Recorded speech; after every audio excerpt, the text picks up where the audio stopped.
예수께서 십자가를 지고 마지막 힘겨운 걸음을 가실 때 구레네 사람 시몬은 로마 군인에 의해 강제로 십자가를 대신 져야 했습니다. 당시에 로마 군인들은 식민지 백성이라면 아무나 붙잡아서 필요한 노역을 시킬 수 있었다고 합니다. 이 상황을 주님께서는 누구든지 너로 억지로 오리를 가게 하거든 하시면서 말씀하십니다. 억지로 오리를 가게 하는 사람은 친구가 아니죠. 나를 무력으로 강압하는 악한 자입니다. 주님께서 예로 드시는 이 악한 자들의 행동은 내 오른쪽 뺨을 때리거나 속옷을 가져가겠다고 고발을 하거나 내가 가진 소유를 달라고 하거나 꾸어달라고 합니다. 이런 사람들에 대해 어떻게 대응해야 할까요? 주님께서는 이 악한 자들을 대적하지 말라고 하십니다. 항의하고 맞서 싸우고 그러지 말라는 것이죠.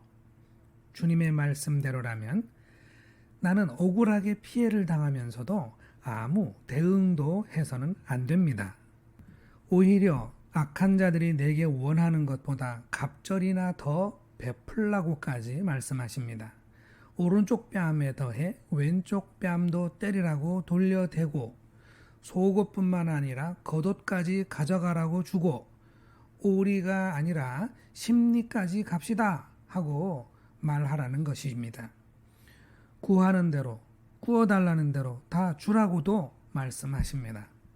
과연 우리는 주님의 이 말씀을 받아들이고 수용할 수 있겠습니까? 경찰에 신고하고 소송을 해서라도 상대방을 처벌하고 손해를 배상받아도 부족할 마당에 더 맞아주고 더 해주라는 주님의 말씀은 참으로 어이없다 하지 않을 수 없습니다. 주님은 우리 마음의 본성을 무시하시고 도저히 감당할 수도 없는 공허한 논리를 가르치는 것일까요? 눈에는 눈, 이에는 이로 받은 만큼 보복할 수 있고 대신 추가적인 보복은 금지하라고 하는 모세의 율법이 있습니다. 그런데 예수께서는 이 당연한 법을 오히려 갑절이나 더 주라는 가르침으로 바꾸신 것입니다. 그러면서 하시는 말씀이 있는데요. 원수를 미워하는 것이 매우 당연하지만 이제부터 너희 하나님의 자녀들은 원수를 사랑하라 하시는 겁니다. 사랑할 자만 사랑하고 미워할 자는 미워한다면 너희가 이방인과 다를 바가 무엇이겠냐 하는 말씀도 하십니다. 이방인은 하나님을 믿지도 따르지도 않는 사람들이기 때문에 하나님의 나라에 들 수 없습니다. 주님이 생각하실 때 하나님의 자녀는 세상의 많은 사람들, 이방인들 중에서 반드시 구별이 되어야만 합니다.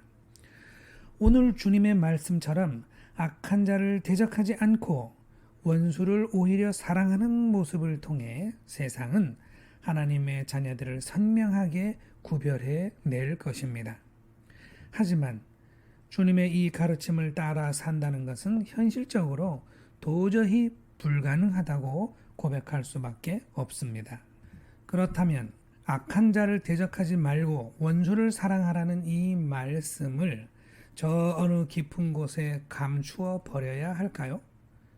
그런데 주님의 말씀을 묵상하면 할수록 주님의 마음이 느껴지는 것 같습니다. 그것은 이 땅에 싸움이 그치고 평화가 오려면 끝없는 보복의 악순환을 누군가는 끊어야 하지 않겠느냐. 누군가는 눈물을 흘리고 소유를 빼앗기더라도 하나님의 나라를 위하여 희생하고 참아낼 수 있어야 하지 않겠느냐. 그렇다면 그 역할은 하나님의 자녀들이 될 수밖에 없지 않겠느냐 하시는 주님의 간절한 호소와도 같은 것입니다.